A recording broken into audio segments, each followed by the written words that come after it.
پاکستان میں جب بھی کوئی ڈیتھ ہوتی ہے تو میرے پاس وہ حوصلہ نہیں ہوتا اس وقت جنازہ کرانے کا. تو ظاہری سی بات ہے پھر میرا کوئی دوست پاسٹر وہ جنازے کی رسم ادا کرتا ہے. اور آج بھی یہی حالت ہے، لیکن میں کوشش کروں گا کہ خدا کا کلام جو ہے وہ معتبر ہے. میں آپ کے سامنے خدا کے کلام کی خدمت کر سکوں اور اس وقت میں آپ کے لیے تسلی کا باعث بن سکوں. روبن میرا بڑا اچھا دوست تھا. بھٹا چوک ہم رہتے ہیں، بھائی سائمن باجی کلارا وہاں پر جب یہ نئے شفٹ ہوئے تو اس وقت روبن وہاں پر آیا. بھائی سائمن اس وقت آسٹریلیا میں تھے اور وہ باجی کے پاس آیا. وہاں پر اس کے ساتھ میری دوستی ہوئی اور ہماری دوستی بڑی گہری ہوئی. اور آپ جانتے ہیں جب بندہ گھرانے میں پڑ جاتا ہے، یعنی شادی ہو جاتی ہے، اس کے بعد مصروفیات بدل جاتی ہیں، چیزیں بدل جاتی ہیں، بہت کچھ ہو جاتا ہے. لیکن پھر بھی ہمارا آپس میں رابطہ تھا. اور میں اگر بتاؤں آپ کو کہ کتنی گہری دوستی تھی تو بہت بڑا ٹائم لگے گا. لیکن بس میں یہ کہنا چاہوں گا کہ آج روبن اس کی بیوی نے یعنی اپنے خاوند کو کھویا ہے، بچوں نے باپ کو کھویا، بہن بھائیوں نے اپنے بھائی کو کھویا ہے.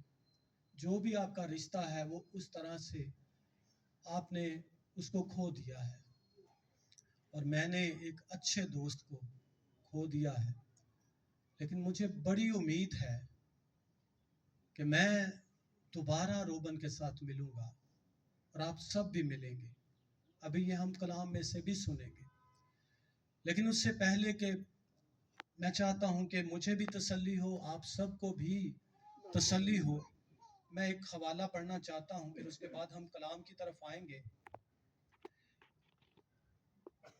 یہ حوالہ دیکھیں ایوب کی زندگی سے ہے. یہ صرف اس وقت میں آپ سب کی تسلی کے لیے کلام کے دوران آپ تسلی پائیے، خداوند آپ سب کے ساتھ ہو. میں دیکھ رہا ہوں کہ اس کے 7 بیٹے ہیں اور 3 بیٹیاں ہیں.